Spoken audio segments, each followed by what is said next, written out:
Hey, it's Eric G. Around the House is sponsored by Baldwin Hardware.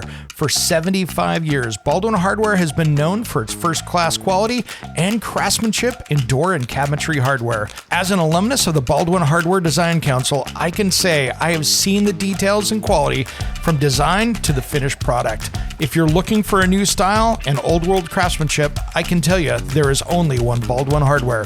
Check out what would look great in your home at baldwinhardware.com.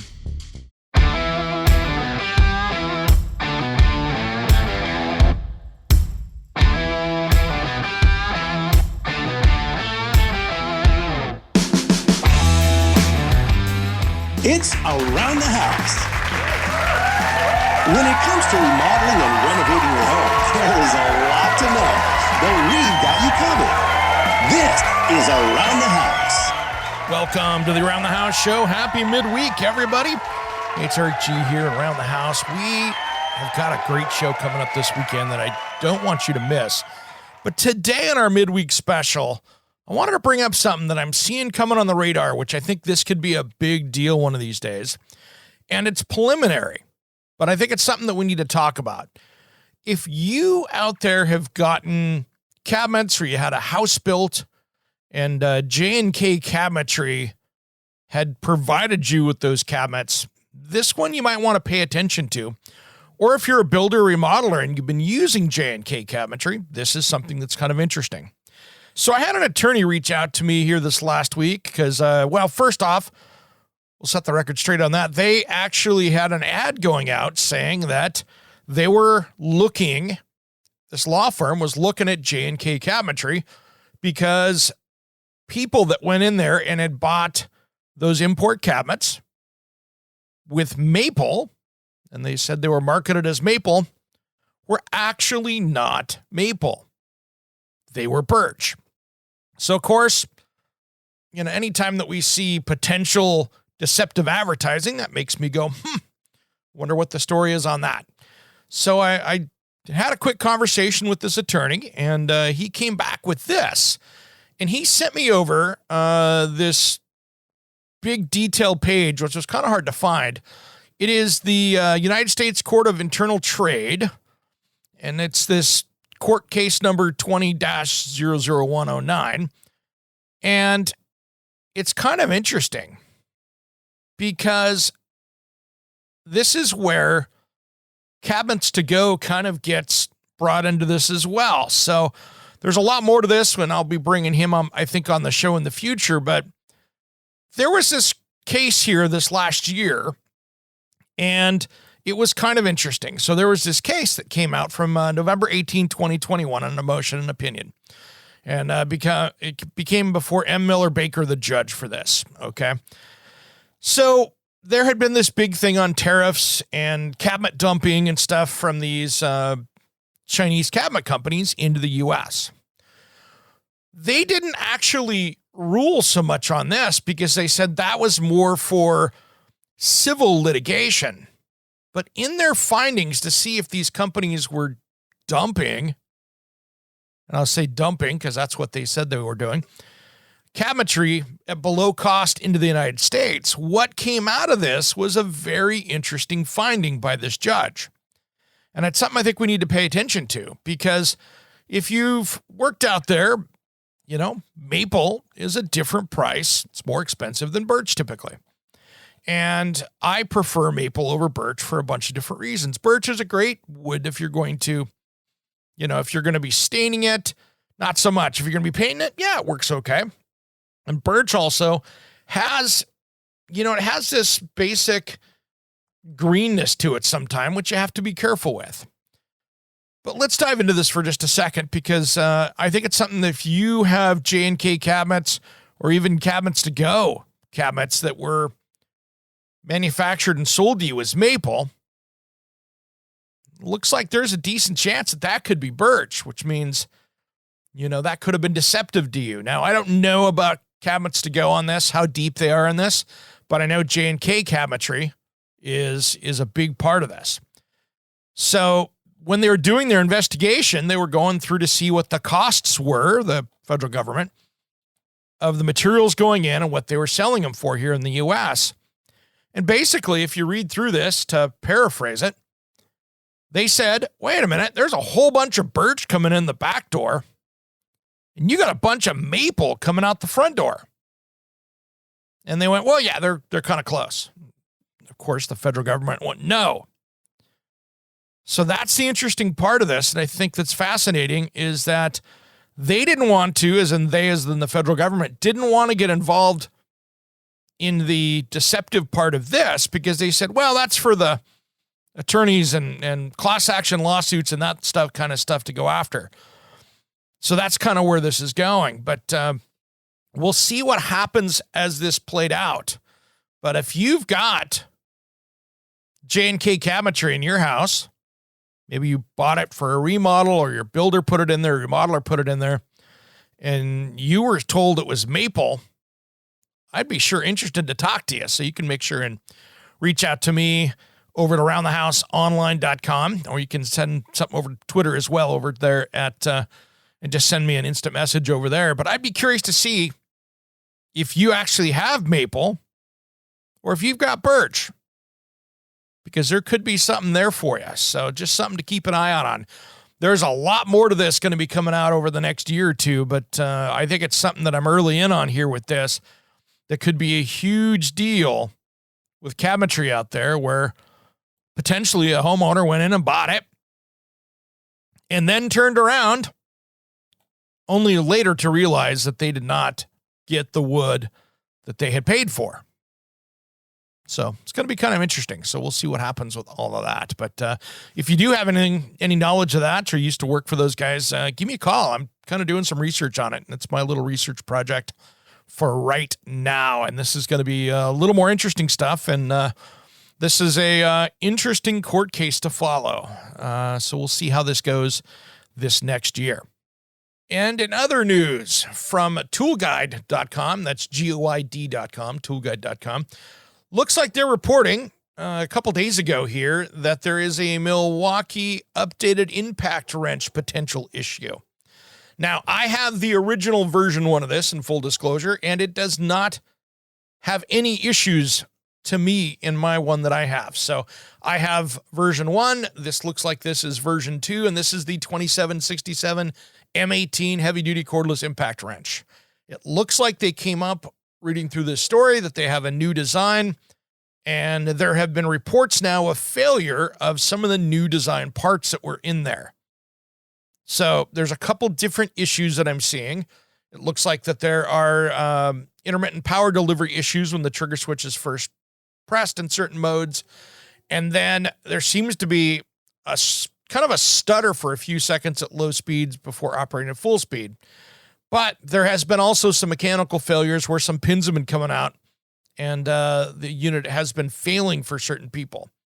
So not going to get into the details of the planet gears and all those different things, but it looks like that there could be an issue there where things might be coming apart.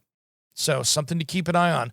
Milwaukee says they're taking it very seriously and they're investigating it, which I know they will. They are good at that. Milwaukee is by no means a perfect company out there. Sometimes these things get out in the real world, and what didn't go out through testing shows up. And, well, these things happen to every tool manufacturer out there.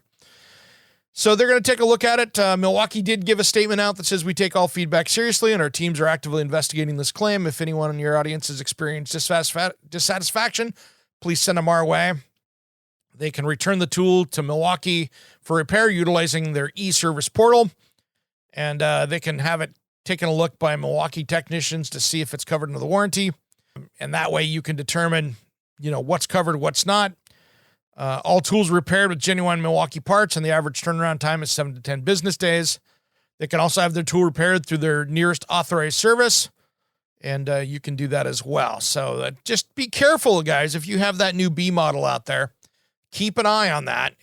They're saying that if you have the model 2767 with the serial number starting with H96B, keep your receipt. It looks like the issue might only affect some, but not all Rev B models. So take a peek at that. Make sure that you've got that receipt. Milwaukee, of course, I think will stand behind this pretty well. I've never had an issue with them not standing behind their tools on that. So if there is an issue, I'm sure they will come up with a solution for it if there is an issue. So that's going to be a good one to keep an eye on. All right, everybody. Well, we've got a great show coming up here this weekend. I have got Hugh from Human Made. You might have seen him on Instagram, YouTube. He does woodworking, leatherworking. He builds so many different things out there, from big tables to built-in bookcases that move, to leather, to chainmail, to lots of different things. It's going to be a great show about a builder out there that's doing a lot. And then hour number 2, we've got a masterclass on decks coming out. And this is going to be huge because we've got Dr. Decks in the studio. And that is going to be a big show if you're thinking about building a deck, what his secrets are to deck building, what's his tools, what's the screws he uses, what's his recommendations, and what's coming up in the future. So that is going to be a huge show coming up on Saturday that you don't want to miss. Now, I do want to say I'm very happy about lumber prices going down. Now, not all lumber prices are down, and I think they still have a long way to go. As Dr. Dex will be telling you in this weekend show, him and I were talking, and we bring up the fact that, well, a lot of lumber still hasn't come down yet, especially when we get into beams and glue lambs and that stuff. It's still through the roof in many cases, so we still have a way to go. But I wanted to bring up something that I saw with Roseburg Lumber this last week that was very important. You know, we have lumber grading, right? So when you go down to the lumberyard or the hardware store to go buy some 2x4s or something, it'll say on there what the stamp is of what the lumber is graded. Now, what's interesting is that lumber really doesn't have an appearance grade. It's not really being graded on visual attractiveness. It's actually by strength. So they're basically looking at it and go, how strong is this 2x4, for instance? So it's pretty difficult, but you know how they do it. It began back in the early 20s, like 1922, and finally the American Lumber Standard was published in 1924. But even though we're coming up on, 100 years of that, there are things that get changed from time to time as we get smarter and we do a better job of it. You know, for instance, right now, Douglas fir lumber is graded on a scale of 1 to 4, with 1 being the highest grade. And then in many cases, lumber is also rated with a number by like number 1 or number 2 and better. And number 2 and better just means that it could be number 2 and number 1 pieces of lumber within that. But grading of lumber is also kind of confusing because other wood products are graded on more visual characteristics. So when you're looking at lumber, number 1 grade is great for strength and performance, but there could be still visual defects that aren't really pretty, right? Because it's done on strength. So that's kind of interesting. So if you want to get into appearance grade stuff, that's where you got to get into other stuff like that, where it's graded on appearance, not on lumber. Now they've made some changes now, which is kind of interesting, to what they call prior select. And you're like, what is prior select? So think about it. When you have a rack of lumber that is, let's say, 2 and better, so 2 and 1, NPS, which no prior select, means that nobody has gone through and high graded and pulled out the best looking stuff out of there. So that way, because, you know, not all mills separate out the visually appealing grades of lumber. So no prior select units haven't been sorted through and high graded, and they still retain the, kind of like full spectrum of material that falls into a grade, no matter how nice it looks. So what this is going to do is when you're looking at a rack of lumber out there, you're going to be able to see that when it says NPS, no prior select, okay, cool, this is a regular bunk of lumber. Where if it just says 2 and better, it might have had the 1s and the pretty stuff out of it. So it's all going to be kind of number 2, mostly. And all the pretty clear wood hasn't been taken out of it. So it's just going to be another thing for grading out there that I think it's going to make a difference, because I think it's going to really show you what that lumber is inside that spunk that you're going to get a natural selection of what goes in there versus somebody going through and going, oh, that's pretty, that's pretty, that's pretty. And you getting definitely more 2s than you would out of a 2 and better since it's been high graded. So something to think about. And it's something that not all mills are going to do, but I think it's going to help clear it when you see that. And so it looks like Roseburg Lumber is going to be the first one offering that NPS. So when you see that NPS, you'll know what it means out there as you're searching for lumber. All right, everybody. Well, it's time to get going. I've got meetings to head out to, and I just wanted to say thanks for tuning into the Around the House. We've got, as we said, a big show ahead this week. Make sure on the podcast that you have gone through and made sure that you subscribe to that or follow or whatever platform you're using. Make sure that you hit that. And so that way, even if you're sitting there in your office listening to the show, maybe you're on iTunes, just make sure that you hit the subscribe button and grab all the shows you can so you have them for a later date. Maybe you're traveling around or you're working in the yard or getting some projects done inside as we get into fall. All right, everybody, have a great rest of the week, and thanks again for listening to Around the House.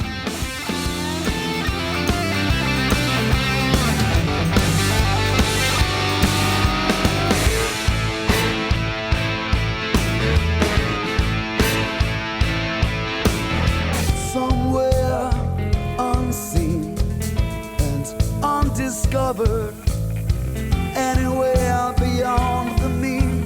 Life is a love song, let's be lovers. We're all over the radio. Take my hand, I know where to go.